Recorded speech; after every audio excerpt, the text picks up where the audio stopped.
Bonjour et bienvenue sur Médien TV. Moins d'un an après la réconciliation entre le Maroc et l'Espagne, l'heure est au renforcement des relations de bon voisinage entre les deux pays, un renforcement des liens qui passe par la tenue à Rabat de la 12e réunion de haut niveau entre les deux gouvernements. Pour l'occasion, le chef du gouvernement espagnol Pedro Sánchez conduira une délégation gouvernementale espagnole d'une dizaine de ministres. Les échanges aboutiront notamment sur le renforcement de la coopération économique et justement de l'économie entre Rabat et Madrid. Nous allons parler ce matin avec notre invité. Il s'agit de Aldo Olcés Santoja, économiste et entrepreneur espagnol en direct avec nous depuis Madrid. Bonjour à vous, Aldo Olcés Santoja. Bonjour, bonjour. Merci d'avoir accepté notre invitation. Alors, on le sait, le Maroc et l'Espagne sont deux voisins, mais au-delà de vrais partenaires économiques, l'Espagne est le premier partenaire commercial du Maroc avec des échanges qui ont avoisiné 20 milliards d'euros durant l'année écoulée. C'est environ plus de 200 milliards de dirhams. Alors, comment renforcer cette relation économique entre Madrid et Rabat? Avant tout, je dois dire qu'on observe avec grande satisfaction la présence massive de notre gouvernement ces jours-là à Rabat pour cette sommet bilatérale. C'était l'heure de le faire et je pense que c'est une très bonne nouvelle. Et cette première vision de notre gouvernement qui s'engage pleinement dans le rapport avec le Maroc est très important. Et je pense qu'on voit une position qui est très positive et ça encourage tous les opérateurs économiques à penser au Maroc comme une porte pour l'Afrique. Même si l'Espagne, c'est une porte pour l'Europe, du Maroc et de toute l'Afrique. Donc voilà, nous pensons qu'on est sur le bon chemin maintenant. Ce qui est normal, c'est la force des temps et surtout c'est l'expression de ce qui se passe dans la société civile et dans les entreprises où les relations sont, je dois dire, formidables. Alors justement, il y a un forum économique qui va se tenir en marge de cette 12e réunion de haut niveau. Justement, quels sont les enjeux de ce forum économique qui se tient au Maroc? Je pense que l'Espagne et les opérateurs espagnols sont en train de donner un pas en avant. Il y a eu des investissements importants de l'Espagne en Maroc. Vous l'avez dit au principe de cette transmission.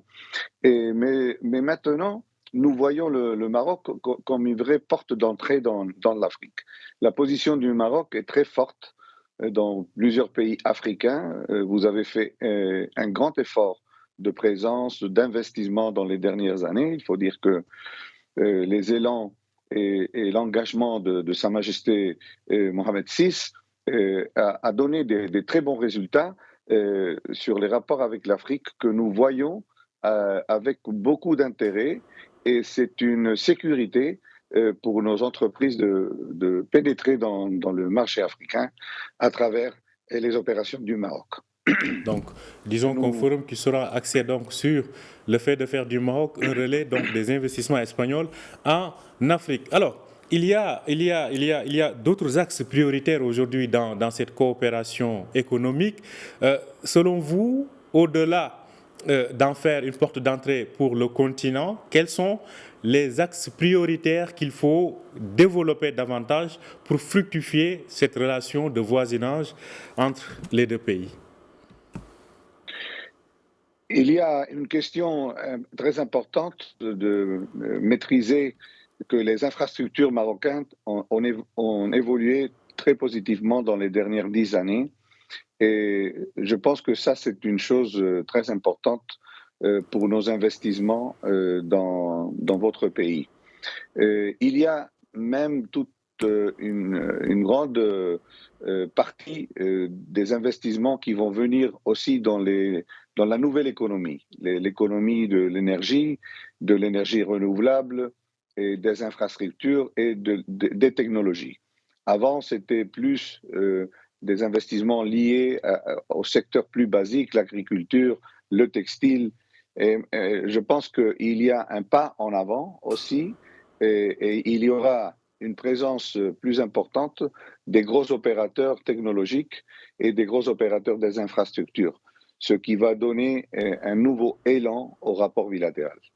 Des investissements donc qui seront orientés sur les nouvelles technologies. Je rappelle qu'en termes, je le disais tout à l'heure, les échanges commerciaux entre les deux pays ont atteint presque 20 milliards d'euros, soit plus de 200 milliards de dirhams l'année écoulée, et qu'à ce niveau, l'Espagne exporte vers le Maroc pour à peu près 11 milliards d'euros contre 8 milliards pour le Maroc. Alors, vous parlez donc d'investissements sur le plan technologique. Au-delà de ces investissements sur le plan technologique, en termes d'échange ou de transfert de compétences, qu'est-ce que l'Espagne est aujourd'hui capable d'apporter au Maroc? Ça, c'est une question essentielle, capitale. Je connais que pour développer ces secteurs au Maroc, il faut du talent, il faut des compétences personnelles. Il ne faut pas seulement de la technologie ou des investissements financiers. Il faut des hommes, il faut des femmes, il faut des gens préparés que parfois c'est difficile à retenir au Maroc. Je sais qu'il y a du talent au Maroc, mais qui part du pays pour travailler même dans des pays européens ou en Latine-Amérique ou dans des autres pays africains.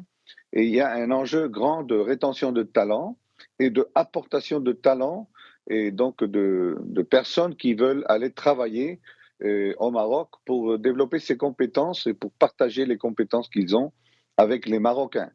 Il faut engager les entreprises à envoyer des personnes qui puissent collaborer et même créer une dynamique de développement de talents ensemble aux opérateurs marocains. Je pense que c'est un enjeu important. Il y a des secteurs comme l'informatique et les technologies où ce n'est pas facile de trouver les compétences personnelles au Maroc. Pas parce qu'il n'y en a pas. Vous préparez beaucoup de gens qui sont très compétents, mais qui peut-être vont partir dans des autres pays parce qu'ils ont des conditions meilleures pour travailler. Donc ça, c'est un enjeu important. Un enjeu important. L'autre enjeu touche aux investissements dans le sens inverse. On l'a vu cette année avec le gazoduc Maghreb-Europe qui faisait partie du gaz qui transitait par le Maroc vers l'Espagne. Désormais, c'est le contraire, l'inverse, c'est-à-dire du gaz est introduit depuis l'Espagne pour venir vers le Maroc. En termes d'investissement également, l'Espagne n'est pas sans opportunité pour les entreprises marocaines. Il y a de plus en plus de la présence des investisseurs marocains en Espagne, ce qui est aussi très, très positif. Dans le volet que vous soulignez de l'énergie, je pense qu'il y a un grand futur. Pour moi, c'est clair que le partenariat stratégique entre l'Espagne et l'Europe et le Maroc dans le domaine des énergies doit être très important pour le futur. Et le Maroc est un pays clair et nettement allié avec l'Europe et peut être un fournisseur formidable des énergies renouvelables et des nouvelles énergies, de l'hydrogène vert et autres, qui vont se développer au Maroc pour fournir le continent européen. Je vois chaque fois plus une grande possibilité de création d'un pôle énergétique au Maroc, qui est un pays fiable, qui est un pays sécurisé et qui est un pays chaque fois plus consolidé dans le domaine du respect international. Et je pense qu'il y a toute une pensée, tout un volet à développer dans les prochaines décades qui va transformer le Maroc et qui va le faire devenir un partenaire stratégique dans le domaine de l'énergie pour l'Europe. Un partenaire donc stratégique que peut devenir le Maroc sur le plan énergétique. Alors, un autre plan, un autre secteur qui est à portée en tout cas très visible pour ceux qui habitent dans les villes comme Tanger, c'est sur le plan maritime. On voit à longueur de journée les ferries espagnols traverser donc le détroit de Gibraltar pour accoster des deux côtés. À ce niveau, le port Tanger-Med, premier port du pourtour méditerranéen en termes de transbordement. Comment renforcer à ce niveau-là la coopération entre les différentes plateformes espagnoles et les plateformes marocaines sur le plan maritime? Il faut dire que la réalité de Tanger-Med est déjà formidable. Vous êtes devenu le port le plus important de la Méditerranée et vous êtes la porte d'entrée de l'Atlantique et vous avez fait un grand travail, il faut vous féliciter. Et il y a des compétences et des concurrences avec l'Espagne, avec le port de Algeciras, mais je pense que chaque fois plus, il y a un pôle de coopération entre nos ports qui va se renforcer dans l'avenir. Je crois qu'il va y avoir une croissance très importante des flux de marchandises entre l'Europe et l'Afrique. La porte de passage, comme je l'ai dit à plusieurs reprises, est le Maroc. Le port de Tanger-Med est un exemple et reconnu par tout le monde maintenant. Il y a des opérations qui sont très fiables et je pense qu'il y a des possibilités grandes de croissance et d'expansion. Et, et on va voir une coopération renforcée aussi dans le domaine maritime où le Maroc est devenu, il faut dire, une puissance internationale.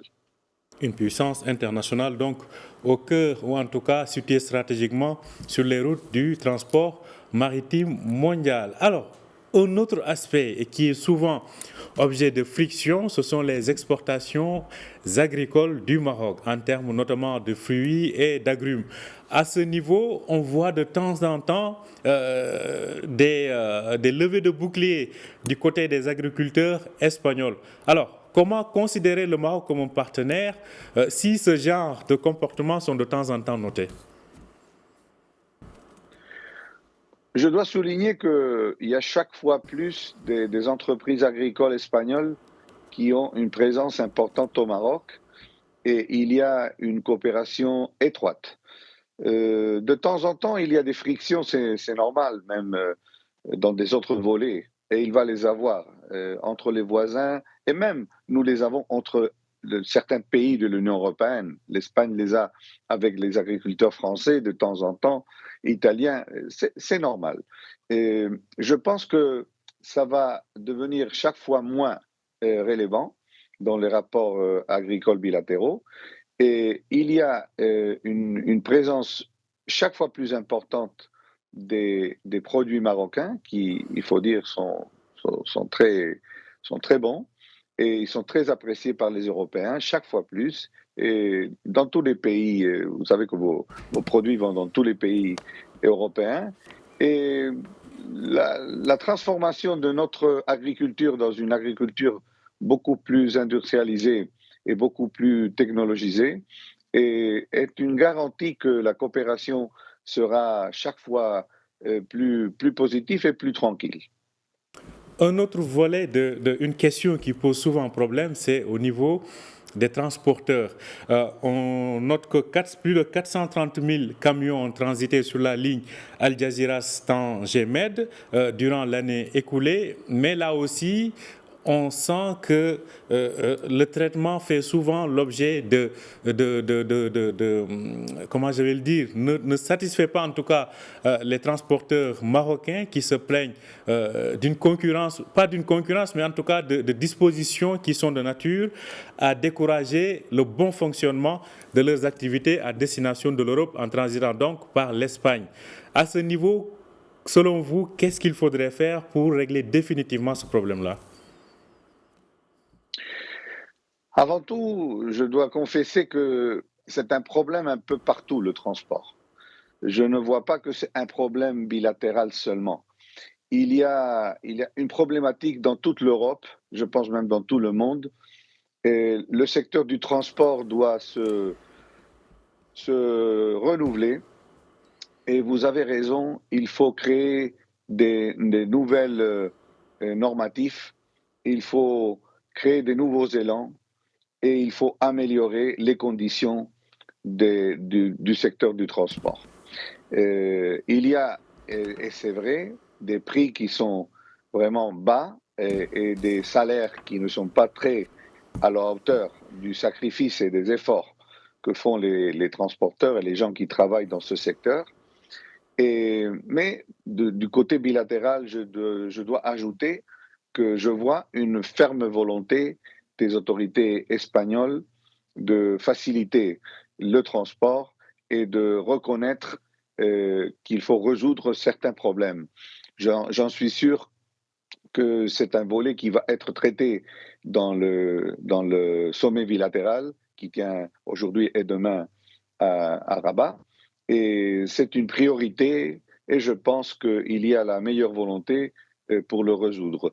Il faut penser que l'axe de transport qui passe par le Maroc vers l'Afrique va devenir de chaque fois plus important et naturellement, ayant cette importance stratégique, il doit être soigné. Et je pense que beaucoup des problèmes vont se résoudre dans les prochains mois. Beaucoup de problèmes donc vont se résoudre dans les prochains mois et ça se discutera dès cette 12e donc, réunion de haut niveau entre les deux gouvernements. Merci à vous, Aldo Olces Santoja. Je rappelle que vous êtes économiste et entrepreneur espagnol. Vous étiez avec nous depuis Madrid pour nous parler donc de cette coopération économique entre les deux pays à l'occasion donc de cette 12e réunion en marge de laquelle se tiendra donc un forum économique. Merci encore une fois d'avoir accepté notre invitation. Avec plaisir et à la prochaine. Merci à la prochaine. Merci à vous aussi de nous avoir suivis. Je rappelle que vous pouvez retrouver cet entretien sur notre site www.medianews.com. Bonne journée, bonne suite de programmes sur Média TV.